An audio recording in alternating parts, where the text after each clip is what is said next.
Assalamualaikum warahmatullahi wabarakatuh. Apa kabar semuanya?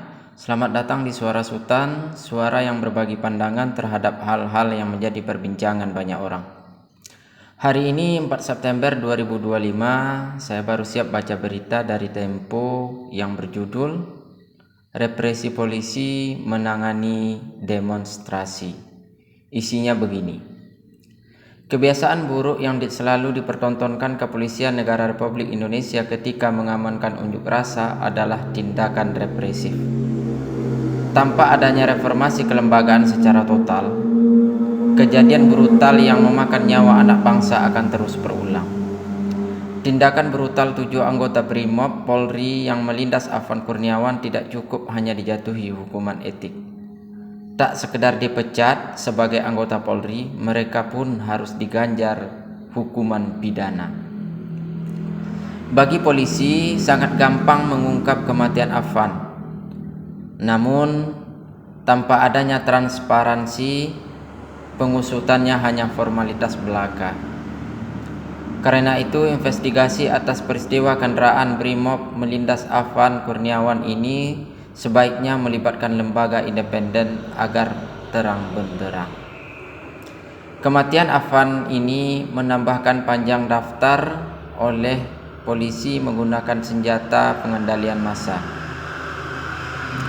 Komisi untuk Orang Hilang dan Korban Tindak Kekerasan mencatat 69 peristiwa kekerasan oleh polisi menggunakan senjata pengendalian massa dalam kurun 2019 sampai 2024 atau 5 tahun. Dengan sekian banyaknya kasus kekerasan oleh polisi, sudah saatnya lingkup internal Polri direformasi. Upaya itu bisa dimulai dari sebuah paradigma. Selama ini polisi patuh kepada atasan, bukan loyal kepada aturan atau nilai.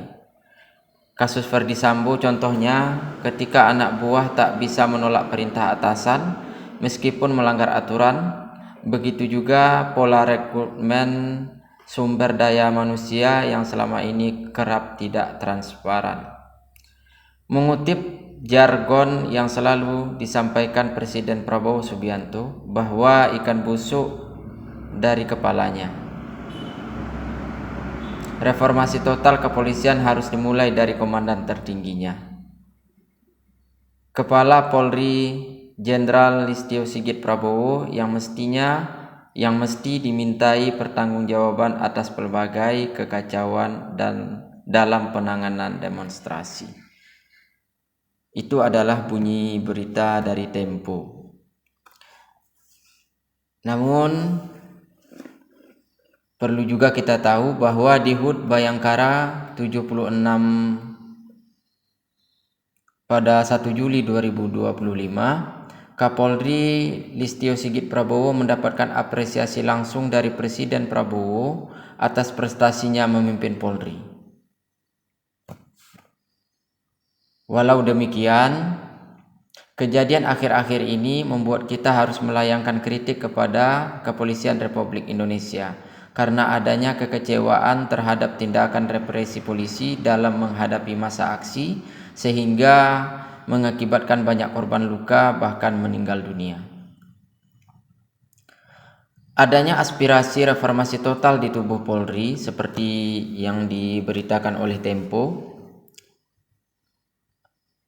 Aspirasi ini harus disuarakan agar perbaikan di tubuh Polri segera dilakukan. Karena selain sikap represif polisi dalam menangani masa aksi, hal lain yang juga sangat serius harus juga disuarakan agar polisi berbenah. Salah satunya adalah penanganan narkoba. Narkoba itu adalah salah satu masalah terbesar kita saat ini. Menurut saya narkoba adalah salah satu induk kejahatan. Sangat sering kejahatan lain dimulai dari kecanduan narkoba, karena narkoba bisa menghilangkan akal sehat manusia. Banyak oknum dari kepolisian yang diisukan di tengah masyarakat terlibat dalam kegiatan yang tidak dibenarkan oleh hukum, seperti narkoba, mungkin juga bisnis ilegal lainnya. Misalnya Februari 2023 ada oknum kepolisian terbukti backingi bisnis narkoba di Tanah Toraja. Maret 2021 kejadian serupa juga ada di Surabaya. Laporan Kontras pada Juli 2024 menyebut ada 69 peristiwa anggota polisi terlibat kasus narkoba dalam setahun, sebagiannya sebagai pengedar. Bahkan sampai level jenderal pun ada anggota kepolisian yang pernah terbukti terlibat dalam bisnis haram ini. Kejadian seperti ini bukan hanya sekedar beberapa tahun belakangan ini. Di kasus Freddy Budiman misalnya juga ada oknum polisi yang terlibat dalam bisnis haram ini. Isu semacam ini sebenarnya masih ada sampai sekarang, karena peredaran narkoba sekarang sampai ke pedesaan. Terkadang di banyak daerah ada tempat yang seolah-olah menjadi sarang narkoba yang sudah menjadi rahasia umum bagi warga sekitarnya. Salah satu buktinya, sebuah sarang narkoba di Jambi diacak-acak oleh emak-emak dan menyebabkan bandarnya divonis hukuman seumur hidup. Ada dugaan juga dari masyarakat kalau tempat seperti ini juga ada di tempat lain atau di daerah lain yang harusnya pihak kepolisian tahu tentang keberadaannya.